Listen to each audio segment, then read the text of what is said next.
Hi, welcome to Danny After Dark. If you're new here, make sure to like and subscribe so you don't miss a notification or a new episode. Tonight, I'll be featuring the case of Willie Pickton. This will be a two-part series. Tonight is part one. But I wanted to bring on a very special guest. You may know him as Paul from the Manson Saga discussion panel on the Paulcast. So let's go ahead and bring him on. Okay. Hi, Paul. Thank you for that wonderful intro of yours. You're so professional. All right. Let's get into old Pickton. Yeah, so you were the one that recommended Willie Pickton to me. I had not heard of the case. So what made you recommend this case to Danny After Dark? It's local-ish. It's on the mainland, not too far away from me. So about an hour or so outside of Vancouver, which is about an hour, 45-minute ferry ride from me.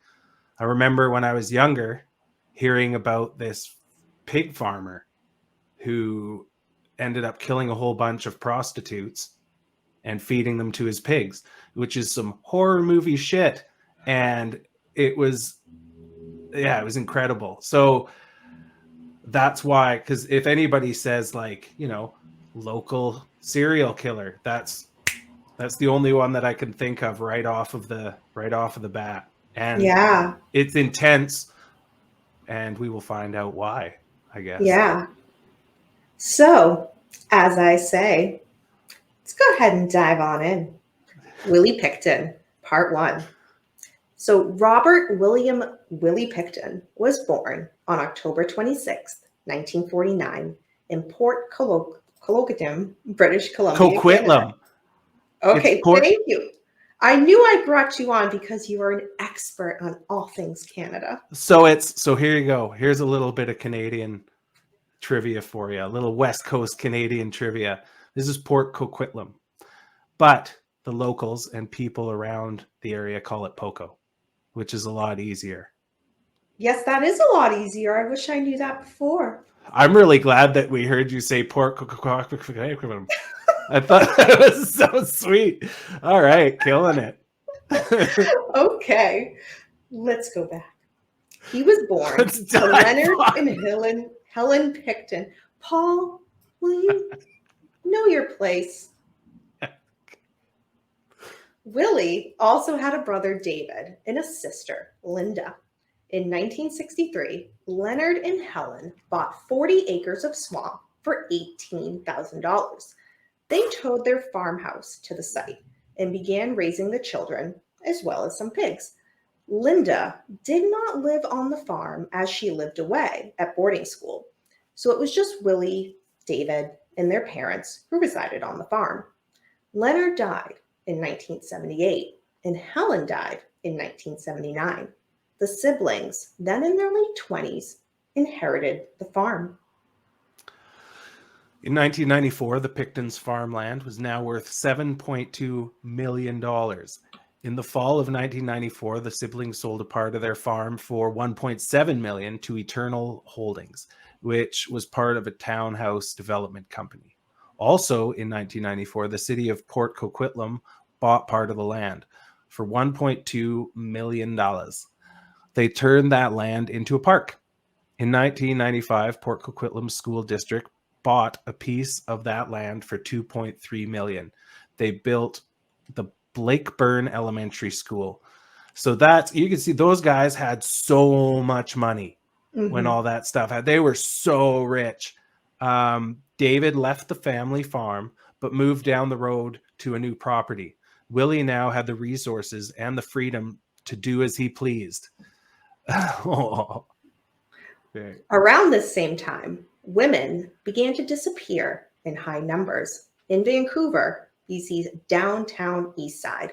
This area is also known as DES. In 1995, Catherine Gonzalez went missing. Then Catherine Knight, Dorothy Spence, Diana Melnick, Tanya Holick, Olivia Williams, Frances Young, Stephanie Lane, Helen Hallmark, Janet Henry, and many more.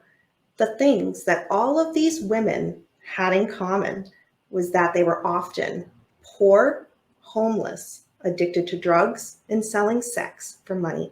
Yes, Paul, feel free to ask your question. Can I ask, as someone from the area, what is DES? I've never heard of that before. We call it the downtown area, like Wastings and Payne, which is Hastings and Maine. There's that. There's like Needle Park. It's just the downtown, like downtown East Hastings is like it's like the Walking Dead. It's crazy down there. It is like you drive down there and it's just people don't care. They're just shooting up in the streets. It's insane. Wow. Yeah, and so that was around back then too, and there's a lot of prostitution, a lot of that sort of thing. So they were ripe for the picking. Okay. So Vancouver's police department responded slowly in taking any interest in the missing women. Of course, that's the story of their lives. The police department had prejudice towards pimps, drug dealers, and sex workers, I'm sure they still do. And these groups made up for a third of the downtown East Side population. Police initially insisted the vanished women might have left Vancouver voluntarily. At one point, the department stated, "We're in no way saying there's a serial murderer out there. We're in no way saying that all these people missing are dead. We're not saying any of that." This allowed the killer to operate with almost no interference from the law. And can I also put in there that they probably knew damn well that a bunch of them were dying off, and they just didn't care because they put it to the regular drug stuff, like drug burns and overdoses and just disappearances. Like it's not out of the question that women of that trade would disappear. Yeah. After you. Meanwhile, in 1996, the Pickton brothers started and ran a supposed charity on their property called the Piggy Palace Good Times Society.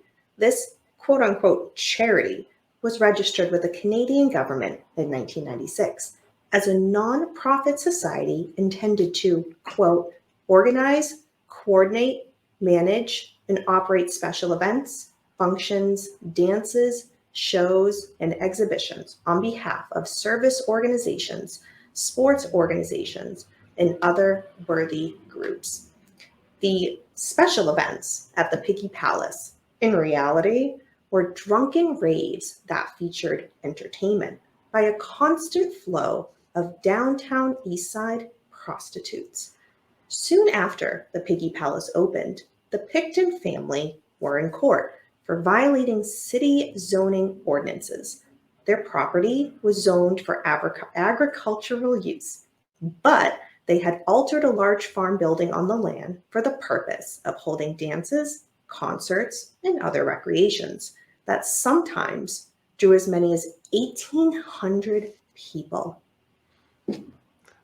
March 23rd, 1997, partially closed sex worker and drug addict Wendy Lynn Isetter stumbled out onto Dominion Avenue about 1:45 a.m. She was covered in blood and she was fleeing Willie Pickton. According to the police report, he had stabbed her repeatedly with a brown-handled knife. The police charged Willie with attempted murder, but it was later dropped. The prosecutors believed they would not get a conviction, as who would the jury believe, a millionaire pig farmer or a junkie? Oof. Meanwhile, the parties continued at the Piggy Palace. After a New Year's Eve party on December 31st, 1998, the Picktons received an injunction banning future parties. Police would be authorized to arrest and remove any person attending the public event at the farm in the future. The Piggy Palace Good Times Society lost its nonprofit status in January 2000 for failure to provide mandatory financial statements. February 5th, 2002, Royal Canadian Mounted Police served a search warrant for illegal firearms to a farmer named Robert Willie Pickton. Police ended up also finding personal items belonging to one of the missing women on the property. Willie was taken into custody and obtained a second court order to search the farm as part of the BC missing women investigation. The farm was then sealed off. The following day, Willie was charged with storing firearms contrary to regulations, possession of a firearm while not being a holder of a license, and possession of loaded, restricted firearms without a license. He was later released and was kept under police surveillance.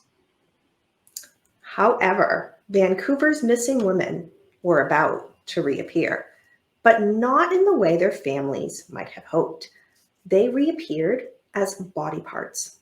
For example, in freezers were heads, feet, and hands of 2 missing women. In addition, law enforcement found ID cards, clothes, and teeth of missing women.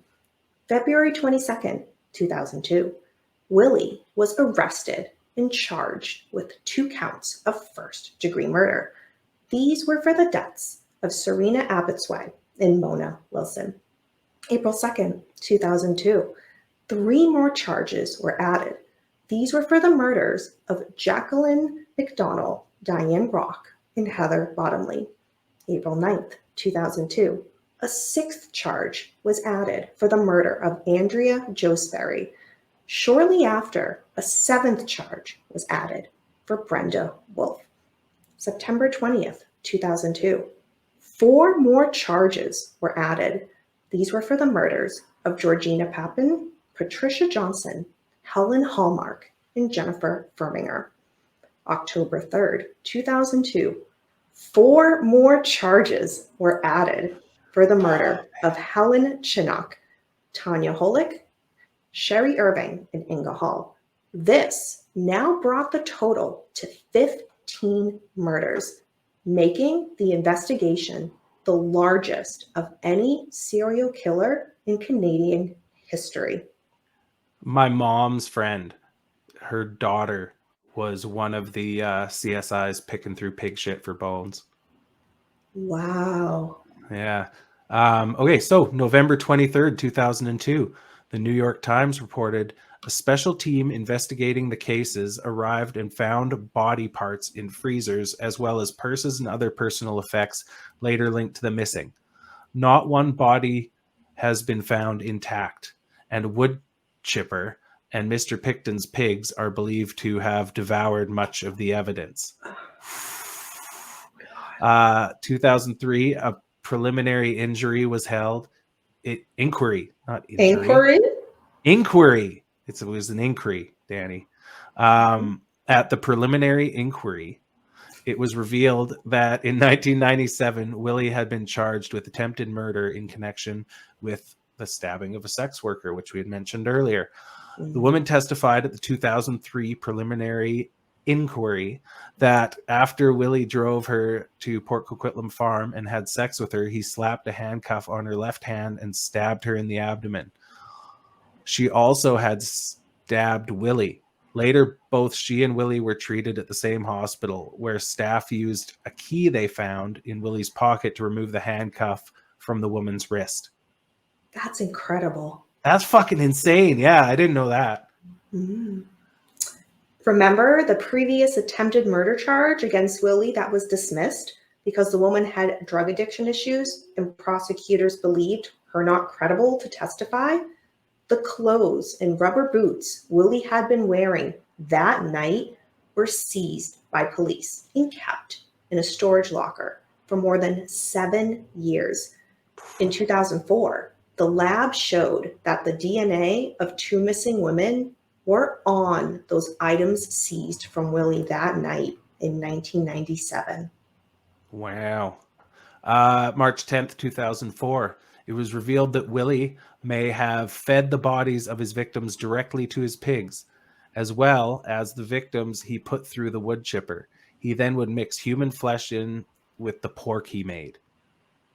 I want you to sit and think about that for a second. Wow. That's a big pig farm. Port Coquitlam is a smaller place. He was selling like hooker-fed pigs. Oh. That's like it's so gross, man. Wow. It's so fucked up. Mm-hmm. All right, so May 26, 2005, 12 more charges were added against Willie for the murders of Kara Ellis, Andrea Borhaven, Deborah Lynn Jones, Marnie Frey, Tiffany Drew, Carrie Koski, Sarah DeVries, Cynthia Felix, Angela Jardine, Wendy Crawford, Diana Melnick, and Jane Doe, an unidentified woman. This now brought the total number of first-degree murder charges to 27. Wow. Damn. That's a lot of victims. Well, forensic experts, including 102 anthropologists, had spent 2 years sifting through 370,000 cubic yards of mud and pig manure.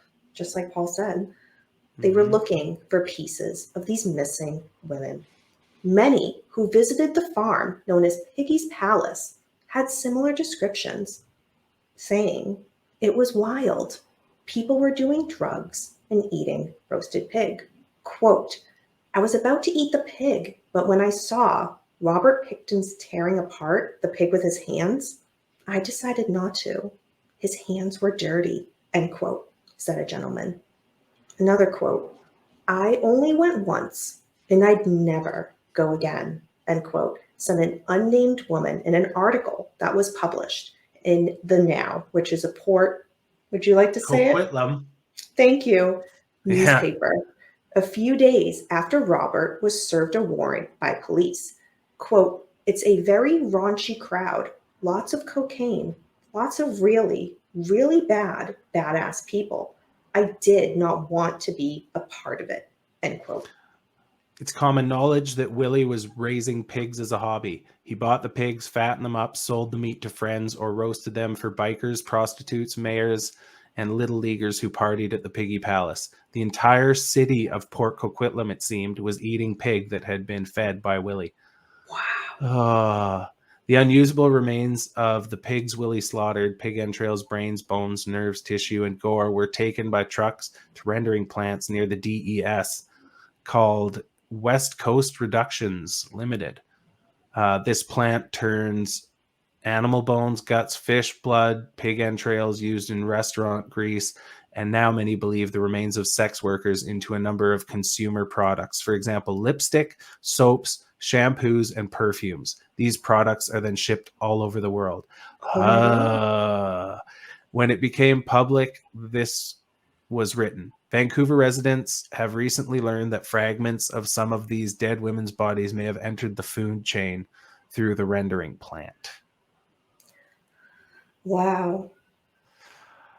Wow. And so that ends part 1 of our 2-part series on Willie Pickton. Do you have any questions on this case so far? We'll leave it down below. Let's be interactive. Make sure to stay tuned for part 2, which we'll release next week. Do you have any suggestions for any cases that you'd like me to cover? We'll leave it down below. You may see it featured in an upcoming episode. Until next time, remember. We like to ride bikes in the sun and not when it's too wet out or we'll fall. Right? Let's let the professionals do this. We don't live in darkness. Darkness lives in us.